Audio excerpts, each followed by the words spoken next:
Recording in progress. 하나님 아버지 감사합니다. 주께서 허락하신 말씀 삼가 듣고자 합니다. 주님께서 우리의 삶에 선하신 응답으로 사랑으로 함께 동행해 주셔서 감사드립니다. 그러하신 주님, 우리를 먼저 사랑하신 주님께 오늘도 주님을 기뻐하며 주님을 사랑하며 걷고자 합니다. 주님과 선한 동행하는 이 길을 즐거이 걷고자 합니다. 그러하기 위하여 주의 말씀을 삼가 듣고자 합니다. 주께서 나가신 말씀을 감사히 듣고 주님을 사랑함으로 듣고 이 말씀을 따라 이 말씀 속에서 기대하시는 주님의 뜻을 조금이나마 이해하려 주님과 선한 동행하는 삶이 하나님과 뜻이 통하는 사람으로 마음이 맞는 사람으로 걷는 바로 우리에게 하옵소서. 허락하신 말씀에 감사드리오며 예수님 이름으로 기도합니다. 아멘. 네, 오늘은 역대하서 6장에서 9장 말씀 함께 읽습니다. 네, 바벨론 포로 귀한 자들의 역사 이야기 가운데 역대상하서를 대하고 있습니다. 어, 지금 우리는 솔로몬 왕의 이야기까지 왔습니다. 다윗왕의 이야기 그리고 솔로몬의 왕 이야기입니다. 역대상하서에 가장 많은 분량이 쓰여진 사람은 다윗입니다. 그리고 그 다음 많은 분량이 쓰여진 사람이 솔로몬입니다. 그래서 다윗과 솔로몬 여기에 역대상하서에 포커스가 맞춰져 있다. 줌인해가지고 거기를 아주 초정밀하게 자세하게 기록하고 있다. 단 거기 내용을 기록하되 그 속에서 흠결이 될 만한 내용은 뺍니다. 그리고 하나 더 되도록이면 성전 관련된 내용을 자세히 기록합니다. 다른 내용들은 조금 그 주변에 붙여진 이야기 정도로 하고 합니다. 근데 이제 솔로몬의 이야기는 솔로몬 이야기도 솔로몬의 모든 치적들도 있습니다. 가령 그가 지혜를 얻었지 않습니까? 그러고 난 다음에 유명한 재판이 있는데 그 재판 내용을 싹 빼버립니다. 재판 내용이 들어갈 만도 한데 그 내용도 빼고 합니다. 그리고 계속해서 어디만 집중하냐 그러면 네, 성전에만 주로 집중합니다. 오늘 말씀에도 나머지 말씀, 이제 6장에서 9장 말씀 가운데도 솔로몬 왕의 이야기 가운데 성전 관련된 이야기에 주로 많이 집중하고 다른 이야기들은 다이당 때처럼 조금 보조 이야기로 살짝 사용하고 있다 하는 것에 우리가 또 관심을 가져봐야 될 것 같습니다. 그게 기록 의도고 이렇게 기록하는 의도가 있을 테니까요. 역대하서 6장입니다. 그때 솔로몬이 이르되 여호와께서 캄캄한 데 계시겠다 말씀하셨사오나 내가 주를 위하여 거하실 성전을 건축하였사오니 주께서 영원히 계실 처소로소이다 하고 얼굴을 돌려 이스라엘 온 회중을 위하여 축복하니 그때 이스라엘의 온 회중이 서 있더라. 왕이 이르되 이스라엘 하나님 여호와를 송축할지로다. 여호와께서 그 입으로 내 아버지 다윗에게 말씀하신 것을 이제 그의 손으로 이루셨도다 이루시길 합니다. 이제 솔로몬의 성전 봉헌식 5장까지 역대하서 5장까지 성전 공사를 마무리하죠. 그리고 이제 6장에 오면 성전 봉헌식 때 그때 장면으로 지금 이어지고 있습니다. 내가 내 백성을 애굽 땅에서 인도하여 낸 날부터 내 이름을 둘 만한 집을 건축하기 위하여 이스라엘 모든 지파 가운데 아무 성읍도 택하지 아니하였으며 내 백성 이스라엘의 주권자가 될 사람을 아무도 택하지 아니하였더니 예루살렘을 택하여 내 이름을 거기 두고 또 다윗을 택하여 내 백성 이스라엘을 다스리게 하였노라 하신지라. 내 아버지 다윗이 이스라엘 하나님 여호와의 이름을 위하여 성전을 건축할 마음이 있었더니 여호와께서 내 아버지 다윗에게 이르시되 내가 내 이름을 위하여 성전을 건축할 마음이 있으니 이 마음이 내게 있는 것이 좋도다. 그러나 너는 그 성전을 건축하지 못할 것이요 내 허리에서 나올 내 아들 그가 내 이름을 위하여 성전을 건축하리라 하시더니 이제 여호와께서 말씀하신 대로 이루셨도다. 내가 여호와께서 말씀하신 대로 내 아버지 다윗을 대신하여 일어나 이스라엘 왕이 앉고 이스라엘 하나님 여호와 이름을 위하여 성전을 건축하고 내가 또 그곳에 여호와께서 이스라엘 자손과 더불어 세우신 언약을 넣은 궤를 두었노라 하니라. 언약을 넣은 궤. 하나님께서 이스라엘 자손과 더불어 세우신 언약. 이게 시내산 언약이죠. 호렙산 언약이라 불리기도 하고 그리고 뭐 나중에 말라기에서는 레이와 맺은 언약이다 이렇게 표현하기도 합니다. 이 언약을 솔로몬이 새로 봉헌한 이제 완공한 성전 그 가운데 두었다고 합니다. 둔 게 뭡니까?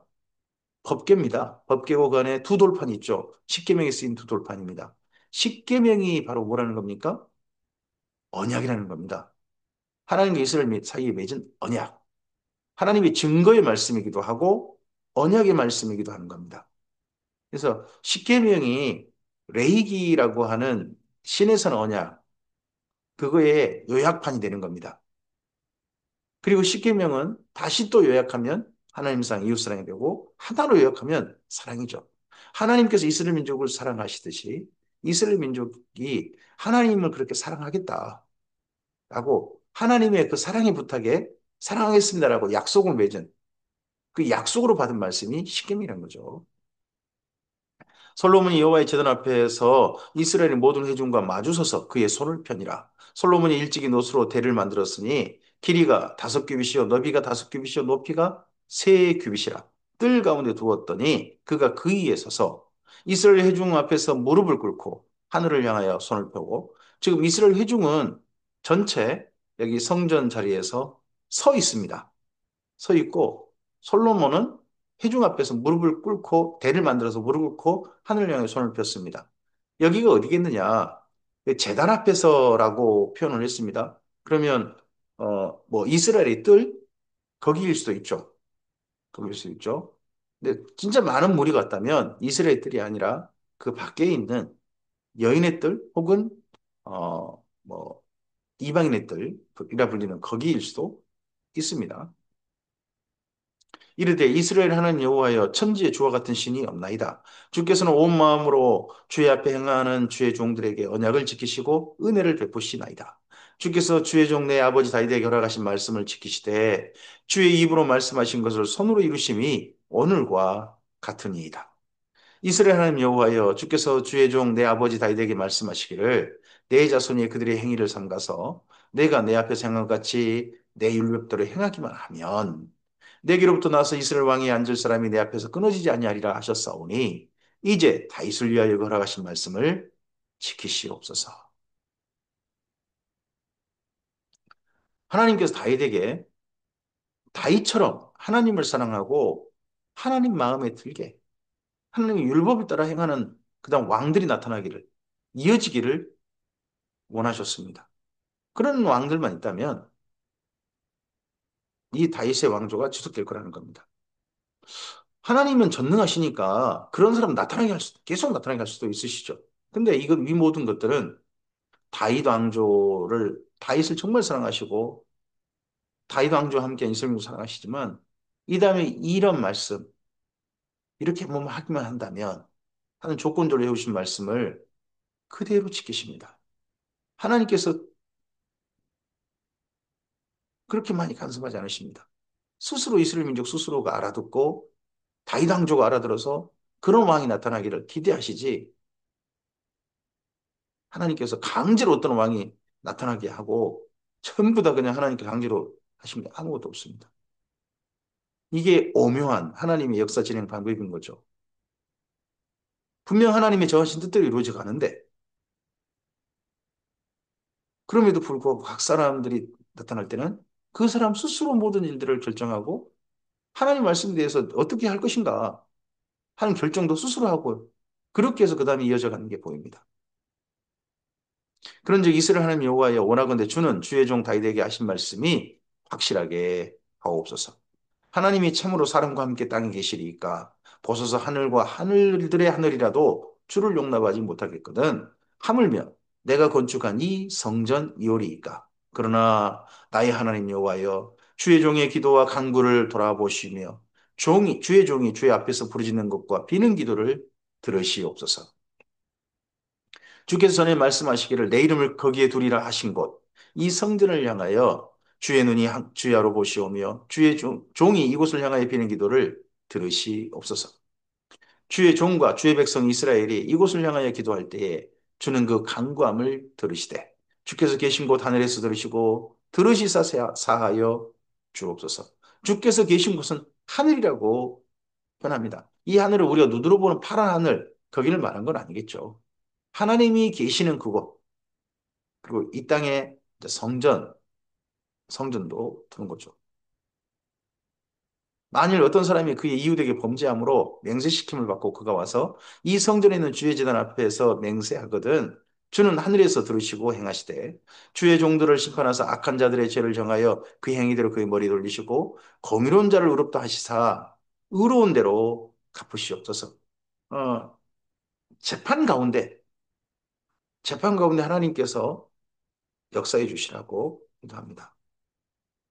억울한 일이 재판에 억울한 일이 없기를 하나님의 판단이 그 가운데 기들기를 근데 재판이 치우치고 하는 건 이 솔로몬 이후부터 지금까지도 한결같죠.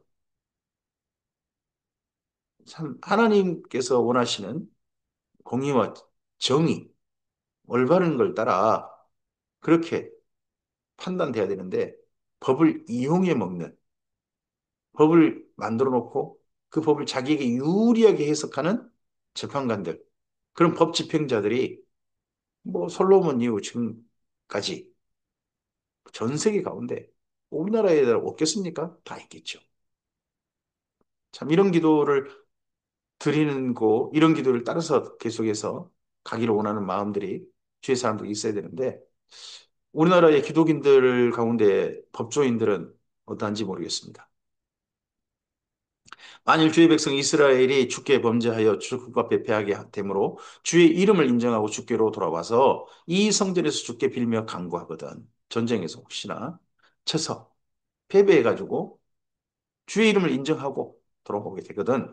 주는 하늘에서 들으시고 주의 백성 이스라엘 죄를 사하시고 그들과 그들의 조상들에게 주신 땅으로 돌아오게 하소서. 그러면 흩어졌다는 이야기죠. 이 땅에서 전쟁에 패배해가지고 흩어져 버리는. 만일 그들이 주께 범죄함으로 말미암아 하늘이 닫히고 비가 내리지 않는 주의 벌을 받을 때에 이곳을 향하여 빌며 주의 이름을 인정하고 그들의 죄에서 떠나거든. 자연재해가 임하여 또 그때 주님께로 돌아오거든. 주께서는 하늘에서 들으사 주의 종들과 주의 백성 이스라엘 죄를 사하시고 그 마땅히 행할 선한 길을 가르쳐 주시오며 주의 백성에게 기업으로 주신 주의 땅에 비를 내리시옵소서. 두 가지가 기도되고 있습니다. 우리는 그냥 자연재해가 물러가는 것만 생각합니다. 아니, 우리의 삶의 계기가 어떤 일을 만나든지 간에 그것이 하나님께로 향하는 선한 길로 향하는 그러한 삶의 계기로 그러한 일들이 우리에게 기회가 돼야 될 것입니다. 그냥 문제만 해결되어지고 우리 사람은 바뀌지 않는다면 그 문제, 하나님께서 문제 해결해 주신 것은 아무것도 아닌 게 되죠. 사람이 바뀌어야 그 모든 것들이 주변 환경들도 조건들도 달라지게 됩니다. 사람이 바뀌어야 합니다. 만일 이 땅에 기근이나 전염병이 있거나 곡식이 시들거나 깐부기가 나거나 메뚜기나 황충이 나거나 적국이 와서 성읍들을 메워싸거나 무슨 재앙이나 무슨 질병이 있거나를 막론하고 한 사람이나 또 혹 주의 온 백성 이스라엘이 다 각각 자기의 마음의 재앙과 고통을 깨닫고 이 성전을 향하여 손을 펴고 무슨 기도나 무슨 간구를 하거든. 주는 계신 곳 하늘에서 들으시며 사유하시되 각 사람의 마음을 아시오니 그의 모든 행위대로 갚으시옵소서. 주만 홀로 사람의 마음을 아시나이다. 이렇게 했던 사람이 누굽니까? 바벨론 포로 가운데 이렇게 했던 사람. 그가 바로 다니엘이죠. 주를 향하여. 또 그렇게 기도하기 결심하고 하루에 3번 기도하는 일들을 시작하는 게 다니엘 아니겠습니까? 특별히 이런 여기에 맞는 역대하수 6장에 맞는 다니엘의 기도가 다니엘서 9장에 있죠. 그리하시면 그들이 주께서 우리 조상들에게 주신 땅에서 사는 동안에 항상 주를 경외하며 주의 길로 걸어가리이다. 주의 백성 이스라엘에 속하지 아니한 이방인에 대하여도 그들이 주의 큰 이름과 능한 손과 심판을 위하여 이 먼 지방에서 와서 이 성전을 향하여 기도하거든. 그래서 이방인들은 뭐 할 수 있느냐? 성전에 와서 기도할 수 있습니다. 이스라엘 민족은 기도할 수 있을 뿐만 아니라 하나 더 할 수 있죠. 그건 제사입니다. 근데 이방인들은 기도까지만 할 수 있습니다. 주는 계신 곳 하늘에서 들으시고 모든 이방인이 주께 부르짖는 대로 이루사 땅의 만민이 주의 이름을 알고 주의 백성 이스라엘처럼 경외하게 하시오며 또 내가 경축한 이 성전을 주의 이름으로 일컫는 줄을 알게 하옵소서. 하나님께 이걸 원하셨죠. 이렇게 되길 원하셨습니다. 이게 이스라엘 민족을 향하신 하나님의 소원이 제사장 나라죠. 하나님의 소유, 보배로운 소유가 되고 제사장 나라가 되어져서 이스라엘 민족만 아니라 다른 민족들 함께 돌아오게 하고 그런 세상 사람들 가운데 그런 타민족들 가운데 거룩한 백성이 되길 원하셨던 주님이셨죠. 주의 백성이 이 적국, 그 적국과 더불어 싸우고자 하여 주께서 보내신 길로 나갈 때에 그들이 주께서 택하신 이 성과 내가 주의 이름을 위하여 건축한 성전 있는 쪽을 향하여 주께 기도하거든. 주는 하늘에서 그들의 기도와 간구를 들으시고 그들의 일을 돌보시옵소서. 전쟁에 나갈 때 하는 게 기도하거든 들어주시옵소서. 하고 나중에 여호사밧의 뭐 전쟁이라든지 이런 신뢰를 가져오는 거죠. 주께 범죄하지 아니하는 사람이 없사오니 그들이 주께 범죄함으로 주께서 그들에게 진노하사 그들을 적국에게 넘기심에 적국이 그들을 사로잡아 땅의 원근을 막론하고 끌고 간 후에 그들이 사로잡혀간 땅에서 스스로 깨닫고 그들을 사로잡은 자들의 땅에서 돌이켜 주께 간구하기를 우리가 범죄하여 패역을 향하며 악을 행하였나이다 하며 완전히 나라가 멸망해가지고 다른 나라에 포로로 잡혀간 그런 때면 더 이상 이제 이스라엘 민족은 앞으로 희망이 없는 거죠 원래는. 이 땅에 있는 수많은 나라들의 사례로 봤을 때.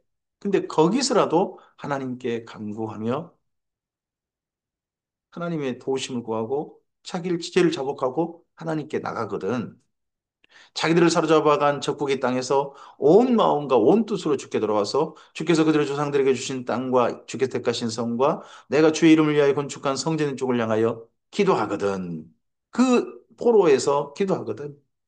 다니엘처럼 에스라처럼 느헤미야처럼 그렇게 기도하거든.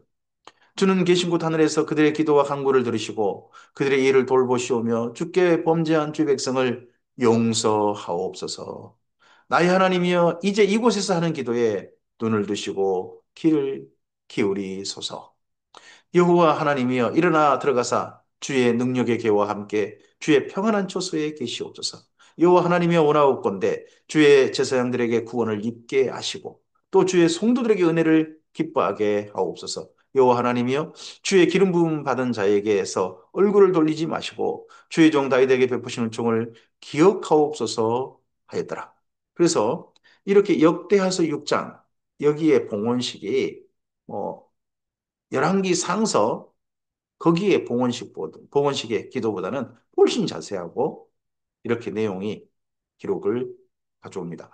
아마도 이런 기록이 솔로몬의 기도로 봉헌식 때, 성전 봉헌식 때 남긴 기도문 이런 게 남겨 어디 기록에 있었던 것 같습니다. 그러니까 그 기도문을 그대로 여기 역대하서에 인용하지 않았나 싶습니다.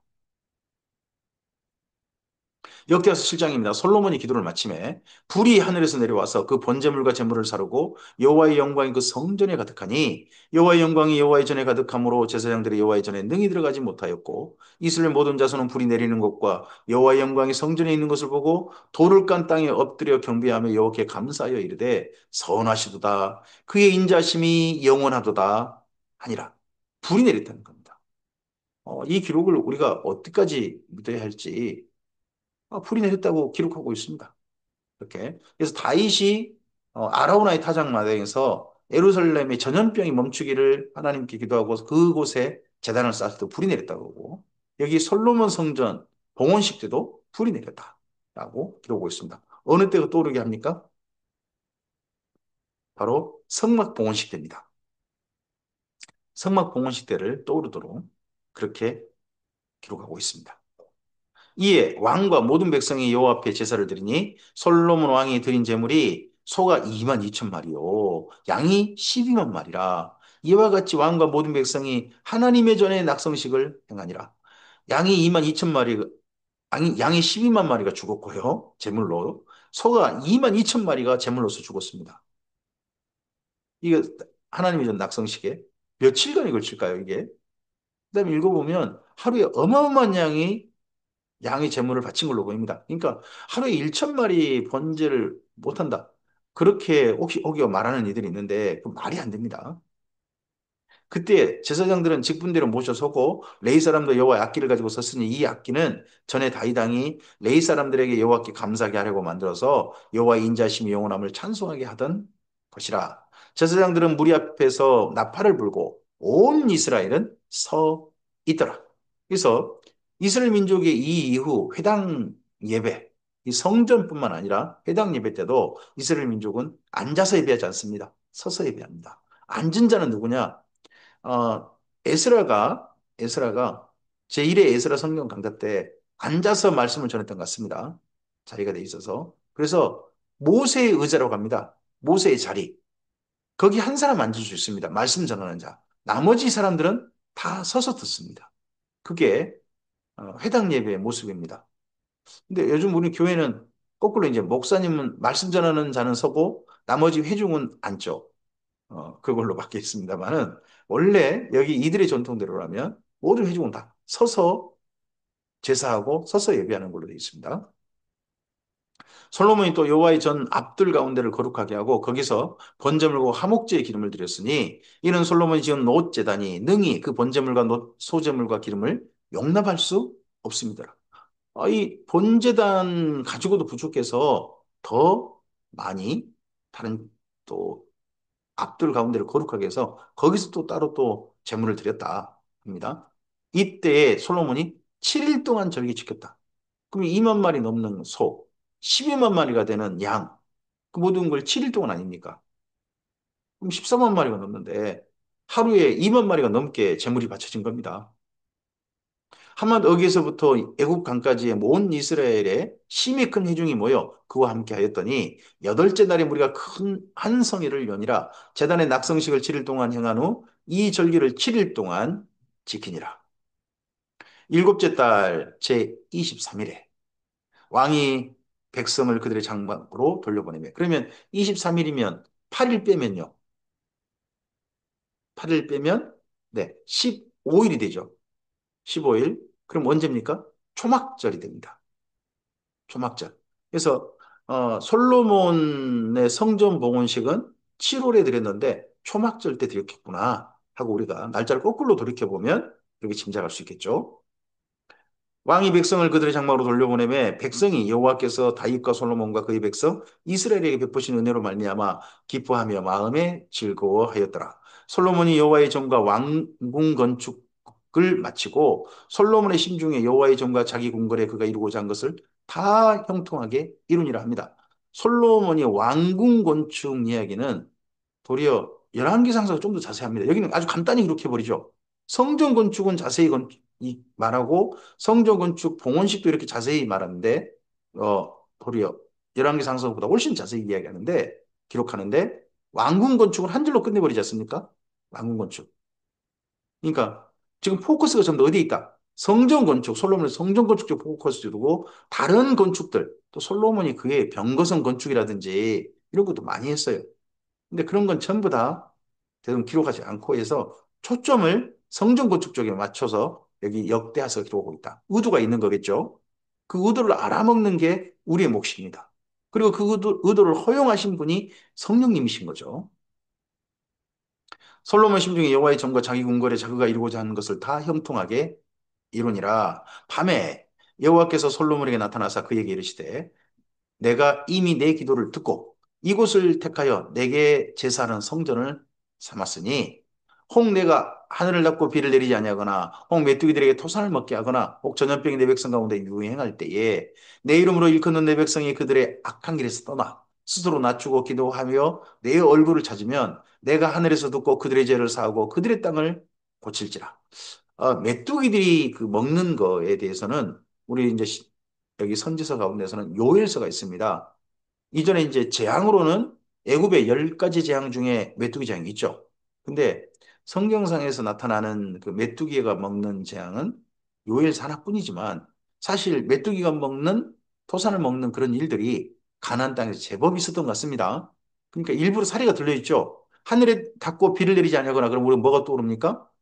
엘리야 엘리사 때 기근이지 않습니까? 메뚜기 대 토사를 먹게 했다 하는 것은 요엘서입니다. 또 전염병이 내 백성 가운데 유행했다 하는 것도 그 다음에 전쟁이 일어나서 그랬다 하는 그런 이야기가 어, 아모스라든지 이런 데가 있죠. 아모스 4장 같은데. 근데 이러할 때 하나님께 돌이킨다면, 스스로 깨닫고 돌이킨다면 하나님께 그 죄를 사하시고 그 땅을 고쳐주시겠다 하십니다. 이제 이곳에서 하는 기도에 내가 눈을 들고 귀를 기울이리니 이는 내가 이미 이 성전을 택하고 거룩하게 하여 내 이름을 여기에 영원히 있게 하였음이라. 내 눈과 내 마음이 항상 여기에 있으리라. 여기 영원이라는 표현을 우리는 자꾸 영원을 생각합니다. 근데 이스라엘 민족의 영혼은 실제 우리 개념과 살짝은 좀 다릅니다. 세세토록 영원히 하는 게 천대 이렇게 말하는 거죠. 물론 그것만 해도 정말 장구한 세월이죠. 하지만 그들의 영혼은 지금 신약 성경에 말하는 영혼의 개념과는 살짝 다르다 하는 것들 이해하시고 보시고요. 읽으시고 그리고 하나님이 영원히 계시겠다 하셨지만 이 성전 무너지지 않습니까? 도리도는 남지 않고 파괴돼 버립니다. 그 다음에 수르바벨 성전 헤로드 왕 때도 있지만 AD 70년 완전히 파괴되지 않습니까? 이런 것도 우리가 좀 생각을 하고 이런 본문을 읽어야 됩니다.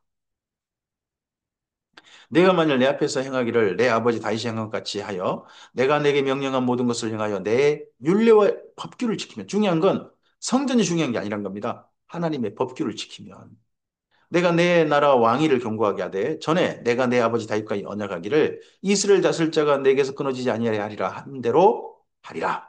그러나 너희가 만일 돌아서서 제사를 열심히 드리건 안 드리건 상관하지 않고 너희가 만일 돌아서서 내가 너희 앞에 둔 내 율례와 명령을 버리고 가서 다른 신을 섬겨 그들에게 경배하면 내가 너희에게 준 땅에서 그 뿌리를 뽑아내고 내 이름을 위하여 거룩하게 한 이 성전을 내 앞에서 버려 모든 민족 중에 속담거리와 이야기거리가 되게 하리니 이 성전이 비록 높을지라도 그리로 지나가는 자마다 놀라 이르되 여호와께서 무슨 까닭으로 이 땅과 이 성전을 이같이 행하셨는고 하면 대답하기를 그들이 자기 조상들을 애굽 땅에서 인도하여 내신 자기 하나님 여호와를 버리고 다른 신에게 붙잡혀서 그것들을 경배하여 섬김으로 여호와께서 이 모든 재앙을 그들에게 내리셨다 하리라 하셨더라. 오늘 우리의 삶에 이렇게 하나님 외에 다른 신을 섬기는 일들이 결국 우리 삶 속에 있지 않기를 바랍니다. 신약 성경에 오면요. 이제 더 이상 눈으로 사람의 손으로 만든 우상을 섬기지는 않습니다. 그런데요. 신약 성경에 오면 여전히 섬기는 우상들이 있습니다. 첫째가 내 속에 있는 욕심입니다. 욕심의 탐심이 우상숭배라고 합니다. 두 번째가 뭡니까? 돈입니다. 재물과 하나님은 겸하여 섬길 수 없다고 합니다. 또 하나가 있습니다. 사람입니다. 사람을 하나님처럼 섬기는 겁니다. 목회자를 또는 어떤 대상을 내가 신이라 하는 그런 자들을 하나님처럼 숭배하고 경배하는 겁니다. 지금 우리나라 여전히 그런 경배 문화, 사람을 쫓는 그런 문화, 돈을 쫓는 문화, 자기 욕심을 따르는 문화가 여전합니다. 이 교회 안에서도 여전하면 안 되죠. 그런 것들이 그런 신에 붙잡히면 하나님의 재앙을 결코 그들에 대해서 가만두지 않으시겠다. 용납하지 않으시겠다. 하십니다. 역대하서 8장입니다. 이제 이렇게까지 성전 건축에 하고 하나님의 응답까지 받고서요. 나머지 솔로몬의 40년 통치에 대해서 아주 간단하게 8장에서 기록합니다. 솔로몬이 여호와의 전과 자기 궁궐을 20년 동안에 건축하기를 마치고 20년 동안이지 않습니까? 사실 성전 건축은 7년이거든요. 그럼 나머지 기간은 전부 다 뭐겠습니까? 전부 다 궁궐 이런 걸 지은 겁니다. 훨씬 더 많이 지었지만 간단히 한 거죠. 후람이 솔로몬에게 되돌려 준 성읍들을 솔로몬이 건축하여 이스라엘 자손에게 거기에 거주하게 아니라 이거 갈릴리 땅이죠. 갈릴리 땅을 후람이 돌려줬는데 거기도 또 거주하겠다. 솔로몬이 가서 하맛소바를 쳐서 점령하고 또 광야에 다두모를 건축하고 하맛에서 모든 국고성들을 건축하고 또 윗 베드론과 아래 베드론을 건축하되 성벽과 문과 분비장이 있게 하여 견고한 성읍으로 만들고 또 바알락과 자기에게 있는 모든 국고성들과 모든 병거성들과 마병의 성들을 건축하고 솔로몬이 또 예루살렘과 레바논과 그가 다스리는 온 땅에 건축하고자 하는 것을 다 건축하니라. 여기 8장 한 장에 짧게 건축의 역사를 기록합니다. 이스라엘이 아닌 헷 족속과 아모리 족속과 브리 족속과 히위 족속과 여부 족속에 남아 있는 모든 자, 곧 이스라엘 자손이 다 멸하지 아니하였으므로 그 땅에 남아 있는 그들의 자손들을 솔로몬이 역군으로 삼아 오늘에 이르렀을 때 타 민족들, 이스라엘 민족이 점령한 가나안 땅에 살고 있는 그 앞서 원래는 원주민이라고 해야 될까요? 그들보다 앞서 가나안 일곱 족속 그들 중에 생존한 자들, 다른 데 가지 않고 거기 살고 있는 자들은 역군으로 삼았다는 겁니다. 오직 이스라엘 자손은 솔로몬이 노예로 삼아 일을 시키지 아니하였으니 그들은 군사와 지휘관의 우두머리들과 그의 병거와 마병의 지휘관들이 됨이라. 솔로몬 왕의 공장을 감독하는 자들이 250명이라. 그들이 백성을 다스렸더라. 솔로몬이 바로의 딸을 데리고 다윗성에서부터 그를 위하여 건축한 왕궁에 이르러 이르되 내 아내가 이스라엘 왕 다윗의 왕궁에 살지 못하리니 이는 여호와의 계가 이룬 곳은 다 거룩함이니라 하였더라.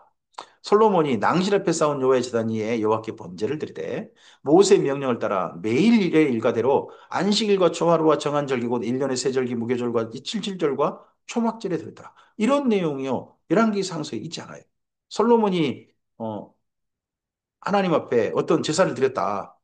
40년 동안 이렇게 제사를 드렸다 한 내용이 있잖아요. 도리어 어떤 내용이 나옵니까? 젊어서 하나님 사랑했으나 나이 들어서는 이방 여자들을 사랑해가지고 우상 신전 만들어 버렸다. 이렇게 기록하고 있죠. 근데 여기 역대하서는 솔로몬이 하나님께 드린 제사 그 내용을 기록합니다. 솔로몬이 또 그의 아버지 다윗의 규례를 따라 제사장들의 반열을 정하여 섬기게 하고 레위 사람들에게도 그 직분을 맡겨 매일의 일과대로 찬송하며 제사장들 앞에서 수종 들게 하며 또 문지기들에게 그 반열을 따라 그 강문을 지키게 했으니 이는 하나님의 사람 다윗이 전에 이렇게 명령하였습니다. 다윗이 만든 성전 제도 24반열 각각의 뭐 성전을 섬기는 레위인들 그리고 성전을 섬기는 찬양대 성전을 섬기는 문지기 뭐 이런 제도들을 그대로 솔로몬이 계승해서 제도가 이어지게 했다는 거죠. 제사장들과 레위 사람들이 국고일이든지 무슨 일이든지 왕이 명령한 바를 전혀 어기지 아니하였더라. 솔로몬이 여호와의 성전의 기초를 쌓은 날부터 준공하기까지 모든 것을 완비하였으므로 여호와의 전 공사가 결점 없이 끝나니라. 그때 솔로몬이 에돔 땅의 바닷가 에시온 게벨과 엘롯에 이르렀더니 후람이 그의 신하들에게 부탁하여 배와 바닷길을 하는 종들을 보내매 그들이 솔로몬의 종들과 함께 오빌에 이르러 거기서 금 450달란트를 얻어 솔로몬 왕에게로 가져왔더라. 아, 이것 때문에 오빌이 어디냐? 솔로몬이 금을 채취해온 그 오빌이 어디냐 해가지고 금 찾아가자, 금 찾아가자 했던 게 나중에 유럽의 그 바다 항해 식민지 만들어가는 그 작업에 이런 걸 따라갔다고 하죠.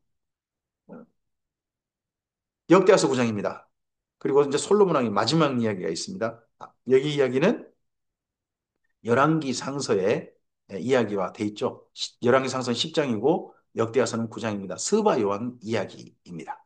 스바 요왕이 솔로몬의 명성을 듣고 와서 어려운 질문으로 솔로몬을 시험하고자 하여 예루살렘에 이르니 매우 많은 시종들을 거느리고 향품과 많은 금과 보석을 낙타에 실었더라. 그가 솔로몬에게 나와 자기 마음에 있는 것을 다 말하며 솔로몬이 그가 묻는 말에 다 대답하였으니 솔로몬이 몰라서 대답하지 못한 것이 없었더라. 대단한 응답 능력이죠. 어, 요즘 말하면 볼까요? 아, 기자회견 해가지고 즉석에서 질문을 받았는데 뭐 질문 정해진 것도 아니고 모르겠습니다. 정해진 질문도 아닌데도 응답을 했을까요? 다 응답했다. 스바 여왕이 솔로몬의 지위와 그가 건축한 궁과 그 예상의 음식물과 그의 신하들의 좌석과 그 신하들이 도열한 것과 그들의 공복과 술관원들과 그들의 공복과 여호와의 전에 올라가는 층계를 보고 정신이 황홀하여 여호와의 전에 층계로 올라가는 게 있었다는 것 같습니다. 성전이 거기가 반석이거든요. 바위거든요. 지금도 성전 자리가 거기 가보면 지금 현재는 뭐 이슬람 소원입니다만 거기에 밑쪽 계곡 쪽에서부터 올라가는 것이 있어서 좀 높게 돼 있죠. 높게 돼 있어서 거기에 지대를 만들고 그게 벽이 쌓여 있습니다. 지금은 벽이 있어서 통곡의 벽이라 불리기도 하죠. 그쪽이 있고 아마도 계단이 있었던 것 같습니다. 그쪽에서 올라가는 계단, 그 성전을 향해 올라가는 계단, 자연스럽게 계단을 만들었던 거겠죠. 그 계단들을 보고 정신이 황홀하여 왕께 말하되 내가 내 나라에서 당신의 행위와 당신의 지혜에 대하여 들은 소문이 진실하도다. 내가 그 말들을 믿지 아니하였더니 이제 와서 본즉 당신의 지혜가 크다 한 말이 그 절반도 못되니 당신은 내가 들은 소문보다 더하도다. 복되도다 당신의 사람들이여 복되도다 당신의 신하들이여 항상 당신 앞에서 당신의 지혜를 들음이로다. 솔로몬의 지혜를 듣는 사람들이 복되다. 솔로몬의 그 나라 모습이 복된 게 아니라 솔로몬의 당신의 지혜를 들으니 복되다. 당신 하나님 여호와를 송축할지로다. 당신이 하나님이 당신을 기뻐하시고 그 자리에 올리사 당신 하나님 여호와를 위하여 왕이 되게 하셨도다. 당신의 하나님이 이스라엘 사랑하사 영원히 경고하게 하시려고 당신을 세워 그들의 왕으로 삼아 정의와 공의를 행하게 하셨도다 하고 정의와 공의를 행하게 하셨다. 이게 다윗 왕 때 통치 이념이었습니다. 내세운 통치 이념, 정의와 공의였습니다. 그 통치 이념이 또 누구에게로 개성되어 온 걸로 표현되어 있습니까? 여기 솔로몬입니다. 정의와 공의. 두 개 합치면 공정이 되죠. 공정한 나라, 공정한 나라. 참 좋은 표현인데 그 표현을 말아먹는 사람이 우리나라 대통령 중에 혹시 있다면 그 슬픈 거죠. 이에 그가 금 120달란트와 매우 많은 향품과 보석을 왕께 드렸으니 스바이 왕이 솔로몬 왕께 드린 향품 같은 것이 전에는 없었더라. 후람의 신하들과 솔로몬의 신하들도 오빌에서 금을 실어 올 때에 백단목과 보석을 가져온지라 왕이 백단목으로 여호와의 전과 왕궁의 층대를 만들고 또 노래하는 자들을 위하여 수금과 비파를 만들었으니 이 같은 것들은 유다 땅에서 전에는 보지 못하였더라. 여기 가로쳐져 있죠. 10절과 11절이요. 그 후에 첨가된 말씀이라는 뜻이겠죠. 첨가된 말씀이고 그 이전에는 본래 어, 올해 고대로 올라가는 사본에는 없는 내용이 후대 사본에는 나타났다. 하면 좀 첨가시켰다 누군가가 그렇게 볼 수 있는 거죠. 솔로몬 왕이 스바이 왕이 가져온 대로 답례하고 그 외에 또 그의 소원대로 구하는 것을 모두 주니 이에 그가 그의 신하들과 더불어 본국으로 돌아갔더라. 솔로몬 왕이 두 가지를 줬습니다. 스바이 왕이 가져온 첫째는 답례품을 줬습니다. 그리고 하나 더 그 외에 또 그의 소원대로 구하는 것을 줬다는 겁니다. 이 스바이 왕이 무엇을 소원을 해가지고 구했을까 하는 것에 대해서 뭐 이것 때문에 이제 영화가 나왔죠. 솔로몬과 스바의 왕의 그 영화가 나왔지 않습니까? 이때 아마 구한 것이 아, 자녀였다는 겁니다. 그래서 스바의 왕이 솔로몬을 통하여서 아들을 잉태해가지고 그 다음에 왕조를 이뤘다. 근데 성경을 읽다 보면 나름 개연성이 있어 보이는 게 스바가 이디오피아 아닙니까? 구스라는 나라가 그 다음에 여기 이스라엘 나라를 특히 남유다를 계속 도우려고 합니다. 그리고 놀랍게도 예수님 당시에 사도행전 보면 구스 나라에서는 그 왕의 그 신하가 와서 경배하고 성전 와서 경배하고 이사야서를 읽고 가다가 전도자 빌립을 만나고 한 장면 있지 않습니까? 지금도 이디오피아에는 다른 나라에는 없을지 모르지만 koptic 정교회라 불리는 그 예배당들이 아직도 있고 실제로 지금도 예배드리는 사람이 있다고 그러죠. 아, 이제 솔로몬을 통해서 뭔가 얻어간 게 있었겠다 하는 것은 개연성이 있어 보입니다.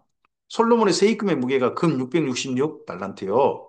그 외에 또 무역상과 객상들이 가져온 것이 있고 아라비아 왕들과 그 나라 백성들도 은과 금을 솔로몬에게로 가져온지라. 솔로몬 왕이 쳐서 들인 금으로 큰 방패 200개를 만들었으니 방패 하나에 든 금이 600세겔이며 또 쳐서 들인 금으로 작은 방패 300개를 만들었으니 방패 하나에 든 금이 300세겔이라. 왕이 이것들을 레바논 나무궁에 두었더라. 왕이 또 상하로 큰 보좌를 만들고 순금을 폈으니 정말 사치스럽죠. 화려하죠. 이 내용들을 솔로몬 왕의 맨 마지막 솔로몬의 영화, 솔로몬의 부귀 이런 표현에 대해서 신약 성경에 인용하는데 아, 여기 그런 내용을 실제로 기록한 데가 역대하서죠. 그 보좌에는 여섯 층계와 금발판이 있어 보좌와 이어졌고 앉은 자리 양쪽에는 팔걸이가 있고 팔걸이 곁에는 사자가 하나씩 서 있으며 또 12사자가 있어 여섯 층계 양쪽에 섰으니 어떤 나라에도 이같이 만든 것이 없었더라. 솔로몬 왕이 마시는 그릇은 다 금이요 레바논 나무궁의 그릇들도 다 순금이라 솔로몬의 시대에 은을 귀하게 여기지 아니하면 왕의 배들이 후람의 종들과 함께 다시스로 다니며 그 배들이 3년에 1차씩 다시스의 금과 은과 상어와 원숭이와 공작을 시로움이더라. 솔로몬 왕의 재산과 지혜가 천하 모든 왕들보다 큰지라 천하 열왕이 하나님께서 솔로몬의 마음에 주신 지혜를 들으며 그의 얼굴을 보기를 원하여 각기 예물을 가지고 왔으니 곧 은그릇과 금그릇과 예복과 의복과 갑옷과 향품과 말과 노새라 해마다 정한 수가 있더라. 솔로몬 왕을 만나려면 일정한 예물을 이렇게 예물을 가져오셔야 된다 하는 정하는 그런 게 있었다는 겁니다. 솔로몬의 병거면은 말에 외양간은 사천이요 마병은 12,000명이라 병거성에도 두고 예루살렘 왕에게도 두었으며 솔로몬 유브라데 강에서부터 블레셋 땅과 애굽 지경에까지의 모든 왕을 다스렸으며 왕이 예루살렘에서 은을 돌같이 흔하게 하고 백향목을 평지에 뽕나무같이 많게 하였더라. 이런 솔로몬 왕의 정말 어마어마한 치세, 이 치세는 사실 다이당이 이뤄놓은 거죠. 다이당이 이뤄놓은 것을 솔로몬이 거의 전쟁하지 않고 40여 년을, 40년을 이렇게 다스리는 겁니다. 이걸 보고, 예, 정말 샬롬의 정치라고 그러죠. 이런 시대가 솔로몬 때 있었던 것을 기록합니다. 이런 시대를 우리가 좀 만들어 보자는 거죠. 바벨론 포로 귀한 자들에게.